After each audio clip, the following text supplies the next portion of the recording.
So the midterm elections are coming up, and I thought we would look at the map to see what the most likely outcomes are.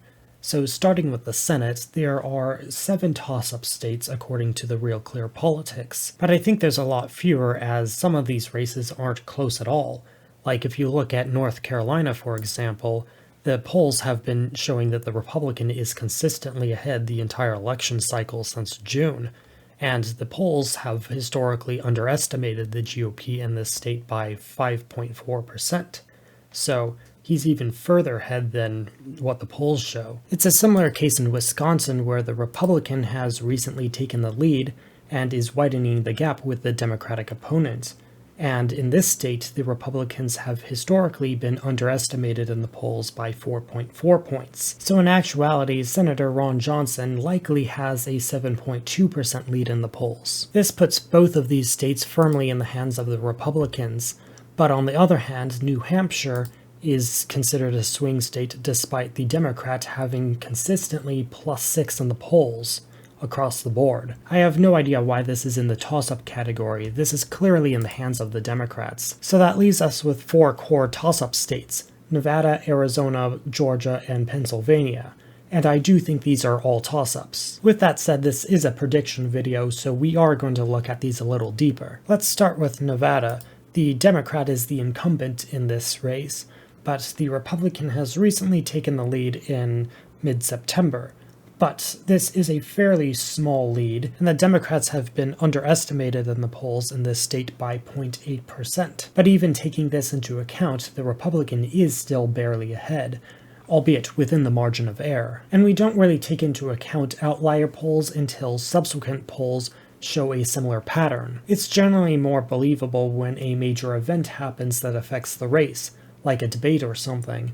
But there has been no debate in this race so far, and I don't believe there will be. The question here is really just a matter of whether these trends will continue or not, and considering that the Republican nominee for governor is also polling ahead of the Democratic rival in the state, it would seem to suggest that these polls and trends are accurate, and that the Republican is likely to win the state. There is also the fact that the Republicans have cut the Democrats' generic ballot advantage in the state in half, and have dramatically reduced the gap of voter registration between the parties by 40,000. This fits in line with the trend of Hispanics moving more towards the Republicans, as Democrats focus more on social issues that the Hispanic community generally doesn't agree with them on. So with all of that taken into account, I do predict that the Republican will win the Senate seat in Nevada. So with Nevada in the hands of the Republicans, they are now up to 50 seats, which means they only need 1 more seat to gain the majority. So let's look at another contentious race, this time in Pennsylvania. The Democrat here has consistently been pulling ahead of Dr. Oz.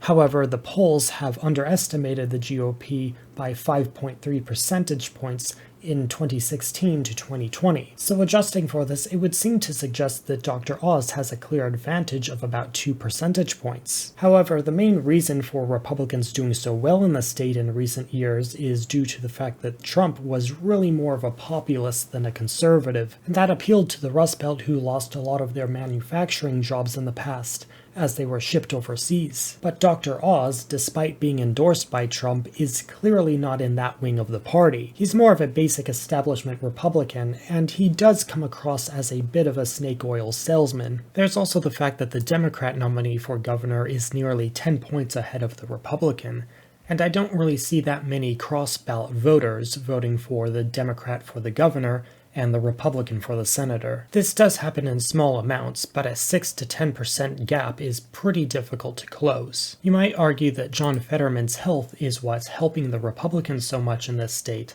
but that didn't really hurt Biden that much in the 2020 election. And Fetterman's health problems will get better over time, whereas Biden's will get worse. The main reason I think these polls are so much closer than the governor's race is because John Fetterman just isn't that good of a candidate. His policies are too far to the left for the state, and he's not very good at articulating his ideas. So while neither of these candidates are all that great, I do see John Fetterman eking it out in the end. The Democrat nominee for governor will help down-ballot races if he does significantly well, which the polls suggest he will, and Dr. Oz just isn't that likable, so this will likely be a Democratic pickup, albeit a very close race. Next up is Arizona, where the polls here have been closing pretty quickly recently, and considering that the Republicans have been underestimated in the state by about 1.8 percentage points, that brings the gap between the candidates to less than a percentage point. And the polls are likely underestimating Blake Masters by a lot more because he's more of a Trumpian Republican, whereas past Republican candidates have been more of the McCainite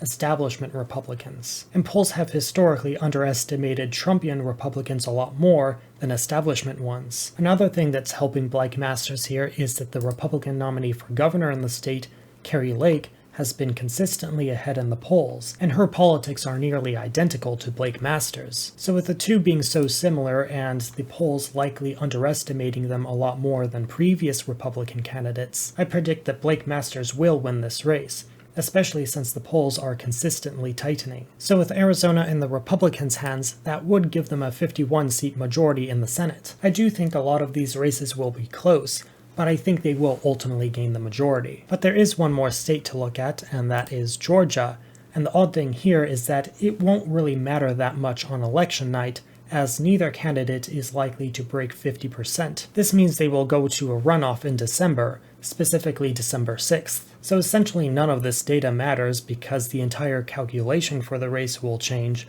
after the election in November. If Republicans win the majority on election night, the Democrats won't see this race as being as crucial as it would have otherwise been. This would increase the Republicans' turnout advantage. They already have better turnout in midterms, so runoff elections just increase that gap. Adding to this, Raphael Warnock is a fairly similar candidate to Stacey Abrams, and she is significantly behind in the polls. It's hard to see someone not voting for Stacey Abrams, but voting for Warnock, because they're such similar candidates in terms of ideology. So in the event that the Republicans gain the majority in November, I predict that Herschel Walker will win his race. But let's say the Republicans don't win outright on election night, and they do need this seat to gain the majority. In this scenario, the Democrats will pull out all stops to make sure they maintain this seat. The Republicans would still have the advantage, considering how well their candidate is doing in the governor's race. But with the Senate on the line, the Democrats and the media are almost certain to bring out some sort of scandal against Herschel Walker. The scandal has to be pretty significant, and they usually go for either race or gender,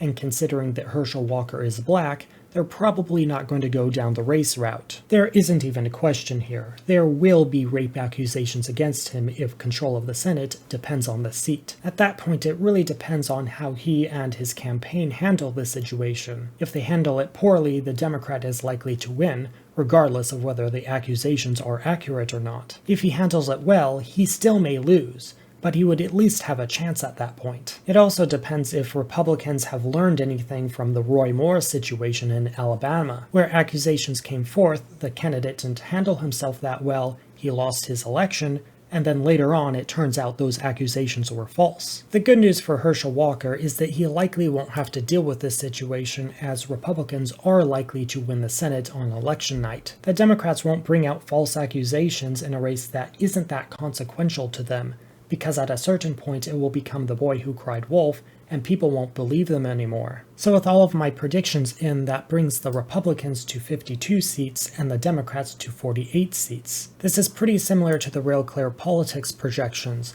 with the only difference being that I believe the Democrats will win in Pennsylvania, and they believe that the Republicans will get a clean sweep. Moving on to the governor's races, this should go a lot quicker, as most of the outcomes are pretty clear. Kansas, Oklahoma, and Arizona are clearly going to go to the Republicans, and New Mexico, Minnesota, Pennsylvania, and Maine are clearly going to go to the Democrats. The race in New York is a lot closer than it should be, but the Democrat will pull it off in the end. And despite the polls showing the race being very close in Wisconsin, the polls have historically underestimated the Republicans by 5 points. This, along with the fact that the Republican has been gaining in the polls recently, shows that this race is clearly going to go to the Republicans. This leaves us with 3 real toss-ups: Nevada, Oregon, and Michigan. So let's start with Nevada here.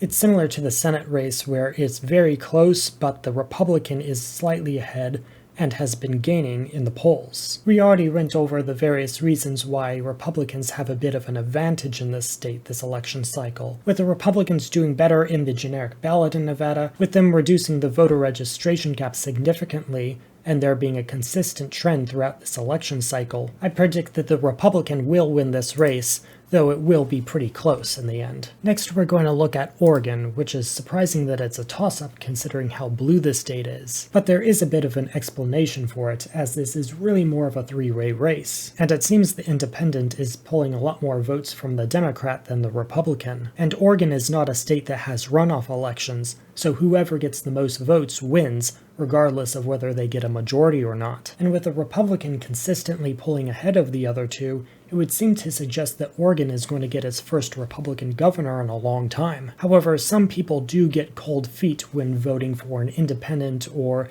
a potential spoiler candidate. So there is the question of whether the independent voters will stick with their candidate. And we already saw an example in this election cycle of voters sticking with their spoiler candidate. When Republicans split their vote for two Republican candidates for a House election in Alaska, the Democrat ended up winning that race. This, along with the fact that the independent doesn't seem to be winning in the polls at all, seems to suggest that the voters are willing to go through with their choice in the end. And given the consistent trend in the polls, I do predict that the Republican will win this race as well. The last toss-up state is Michigan, where the Republican has been gaining in the polls since their debate last week. The incumbent Democrat Gretchen Whitmer has consistently been ahead in the polls, but the Republicans have historically been underestimated in the state by about 5.7 percentage points. And with the most recent polls after their debate, the Republican is slightly ahead, taking into account historical inaccuracies. This is a fairly high-profile governor, so it's been pretty difficult for the Republican to gain on her. But she has made very controversial decisions in the past,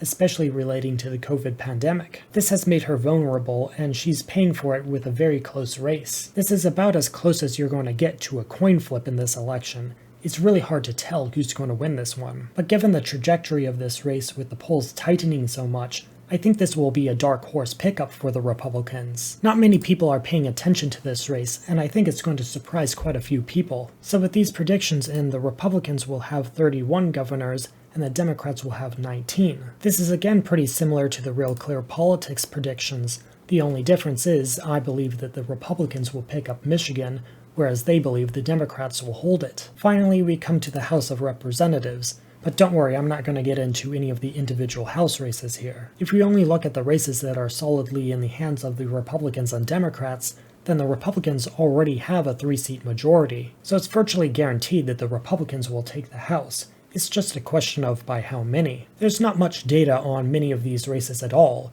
but from the little data that I could find, I would estimate that the Republicans get about a 20-seat majority, which would give them a little under half of the toss-up seats. Part of the reason I think the Republicans will do so well in the midterms is because of their generic ballot advantage. This is a poll as to what party you would generally prefer to see in power, and the Republicans have an average of about plus 3.3 points. However, if you weed out some of the outliers here, I would generally put the Republicans at a plus 4 advantage. This is generally the threshold that qualifies for a wave election, where the party does significantly well across the board. So those are my predictions for the election. What do you think the most likely outcomes will be? Will the Republicans take the House and Senate, or am I off in my predictions in some way? And what do you think about the governor races? Let me know in the comments. Thank you all for watching, and have a nice day.